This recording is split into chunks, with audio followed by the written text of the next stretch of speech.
All right, my bows and bow ties. Welcome, welcome, welcome to another episode with me. I'm the Black Opinionated Woman, also known as a bow. So I want to get into this. Hopefully, I can do this in about 10 minutes or less. I'm on a struggle bus today. It's 7:28. So we're going to talk about Turning Red. Disney put out a new movie this weekend. It's streamed on Disney Plus. Let me go ahead and show this thumbnail that I can't seem to get uploaded for some reason. This was the thumbnail that I wanted to have posted. Unfortunately, for some reason, I am not able to upload thumbnails right now. I have to go like on the back end or whatever. So anyway, that was the thumbnail that you should have selected to get in here. So I didn't put a title up, but that's okay. Maybe I should put the title up. I should put it on here. Let me go ahead and throw that in here real quick. So for those of you who want to know, my why I hated Disney's Turning Red. You probably hear my coffee in the background. There it is. So this is the thing that's going on, and I don't even know if hate is a strong word. So, like, are you serious right now? You're just gonna be that loud? You know I'm recording. I need you to tune it down a little bit, okay? We're almost done, okay, babe?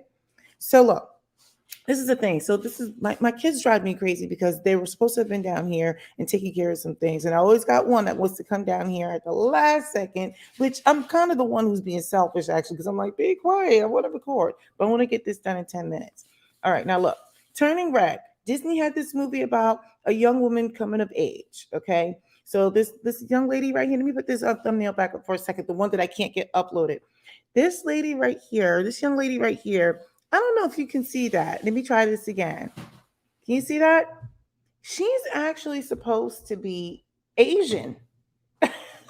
So let's just gonna start with that. And I just thought it was interesting that I need you to get milk too. Come right here and get some milk. So this is the thing.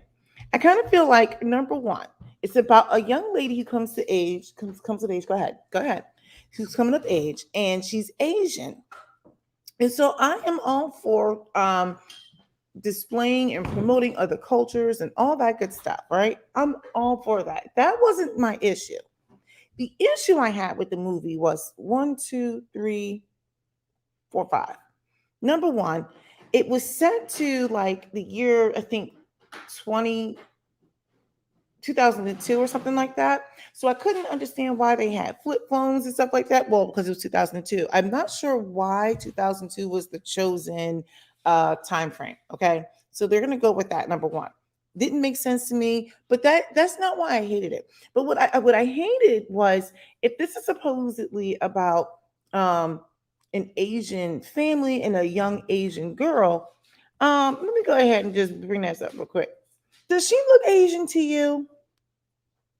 I'm just saying, inquiring minds want to know. So let me go. This is probably better. So I don't understand. I'm like, well, look, if you're gonna do it, do it. Just do it. If you want to have a look, I'm not saying she has to look like Mulan, right? Mulan, I'm trying to think. What was she supposed to be? Hawaiian? No, not Hawaiian. Was she like Indonesian? I don't remember. The point I'm making was, if you're gonna have a movie and it's supposedly gonna showcase young ladies coming of age, and I think she's in this movie. I think she's actually Chinese. Then can she actually look Chinese? Now, people are probably going to try to come for me, but we all know what Chinese people typically look like. Not to say that there isn't a spectrum, but if you're trying to showcase Chinese people, well, then you probably should find that middle ground where it's like very obvious, right? So I was just kind of like, what they did was, this is my personal opinion. Let me go ahead and put my ticker up.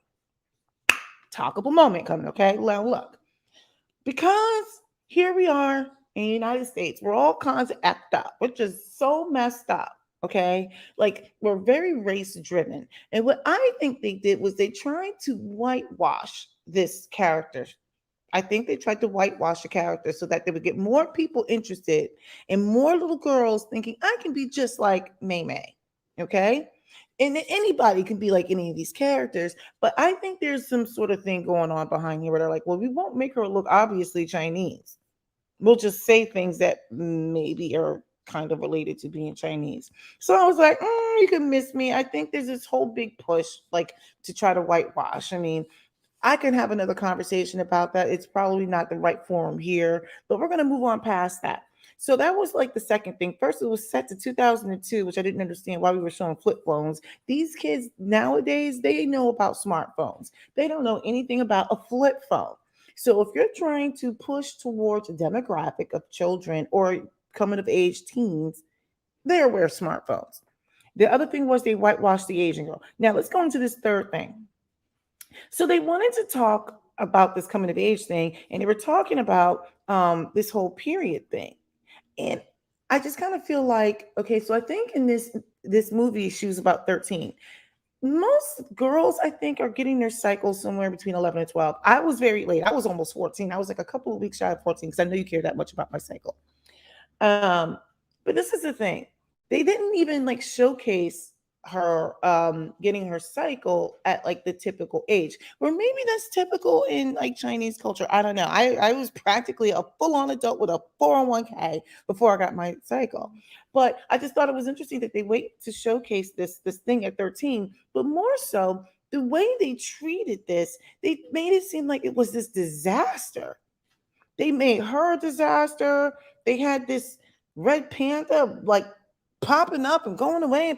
And so I was like, well, maybe they could have chosen something else. Okay. So the demographic was for really young teens, not to say that young, let me rephrase that. The demographic appeared to be for young female, young ladies, young women, not necessarily young men, although young men are going to watch this too. But when my children were watching it, now they're going to be 10 this month. And they're like, I got the one child that's like, what's a period? Now I thought we had this conversation, the one who made all that noise this morning. I guess we need to have this conversation again. I know they're getting it in school. But I just thought it was interesting that they treated it like she was just overly emotional and a disaster. And I'm just going to say this. I don't think that this has to be disastrous. It just is. And the way they wrote this, they made it seem like once you start becoming a young woman, you're a disaster. You're just super emotional. You don't want to be seen. And maybe people probably feel that way, but I just kind of felt like this is how we want to treat the coming of age. We're going to move on to the next thing.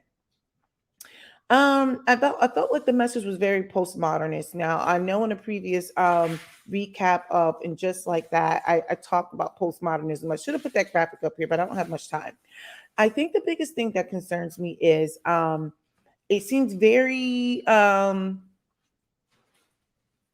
yeah, it was this big push on like identity, and I get it, but and I know that's what the youth are doing right now. Come on, dude. Like, so I know the youth are really focused on their whole identity, but this is what I would say.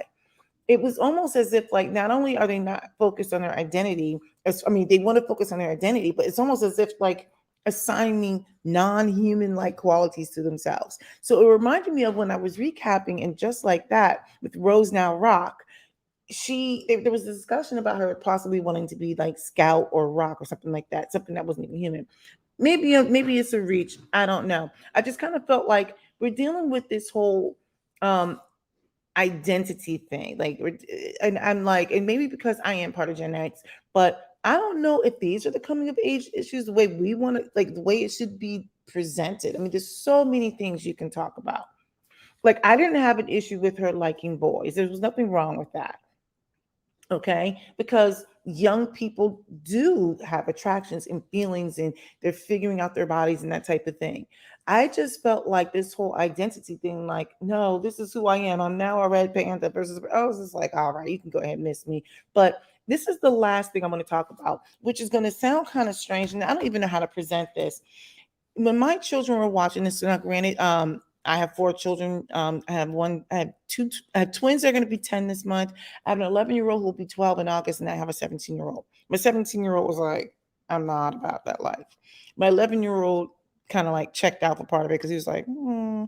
But my 10-year-olds, soon to be 10-year-olds, my 9-year-olds, and I guess is it PG-13? I don't know. So take that with a grain of salt. My soon to be 10-year-olds, they seem to have a little bit of aversion to this movie, especially one of my twins.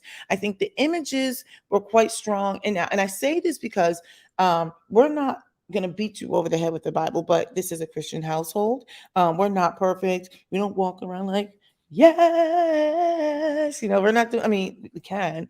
We're like regular old regulars, but our moral foundation comes from Christianity, right? Like we believe in Jesus Christ. With that being said, I thought it was interesting. During this movie, one of my children was like, I don't like what I'm seeing. I don't like what I'm seeing. And I didn't see anything because I didn't know what was going to happen in the movie. And some of the images were a lot. I think there was an image several times when the young lady May May or her mom or whatever, when they're trying to get rid of this beast or whatever, it seemed almost like an exorcism, and people are floating and levitating, and it's like, oh, and all this sort of stuff. And when the panda like pops in sometimes, and it's kind of like, like very angry, very demonstrative. And I think that image, some of those images did not sit right with my children. And I felt like it was very subliminal. Now, I don't have conversations with my children about understanding that we are part of a monotheistic religion, right? We believe in like this God. Well, we do have a triune, but it's all we believe in like one God. Other religions are very poly, I can, what is it, polytheistic, whatever the word is. So they may believe in multiple things, multiple beings, inanimate objects, whatever. We don't teach that here as far as what we believe in, but we don't discourage, I think, learning, provided you have a really good foundation of who you are. So I thought it was interesting that my child sees these images and is like, it was just a lot. It was a lot for him. He was like, I don't like this. I don't know why I don't like this. He was very clear that this isn't for me. My daughter was just kind of like, well, sorry. Really, my kids were like, the movie's okay. But I just felt like there was all these subliminal messages that were being pushed. I feel like there was an agenda being pushed. I know we want to be very inclusive. I don't have a problem with inclusivity and equity. Was it equity and inclusivity? I forget what the term is. I just kind of felt like, if, to sum up, number one, I don't understand why I was in 2002, not for this generation. Number two, I don't know why they whitewashed the Asian girl, May May. She barely looks Asian, and most of the people in her family didn't even look Asian. Well, her aunts and the grandmother did, but her immediate family, they didn't even look really all that Asian. They look very whitewashed. And I think that was because that was the messaging that they wanted to make this family look kind of white to get more people to be attracted to the movie. The third thing was, I don't understand that why they did the coming of age thing the way they did. They made the girl seem like a disaster, and that, oh my goodness, you got a cycle, you got a period. And I don't really think they went into it that much as far as like what it really meant, right? If you're gonna go touch on the subject, then go all in. Number four, they sorry. Number four, I think also I just felt like it was very postmodernist, this whole identity thing. Like I'm exploring my identity, who I am. And we all went through these phases, but now she's a panda. Like, what is going on? It's all this subliminal messaging. Like, I can be who I am. I'm not really pushing that for my kids. I'm sorry. They can do that when they get older. And then the fifth thing, I just kind of felt like people are going to think this is a reach. You are allowed to disagree. I would love to hear your thoughts, but it has, I don't want to say it was demonic, and I don't know. I understand that red is a really important color in the Chinese culture, but the images that the movie had, I'm not really a big fan of these images of levitating people and stuff shooting out. It was, I don't know what kind of. Just something was wrong with the spirituality of this movie. Not to say that this should have been about being spiritual. It was very uncomfortable for me. All right. So look, that's it. I don't have a whole lot to say. Let me get off of this because my kids got to get on the bus. Let me know what your thoughts are. And all right, I got to figure out why my thumbnails are not working. All right, black opinionated woman out.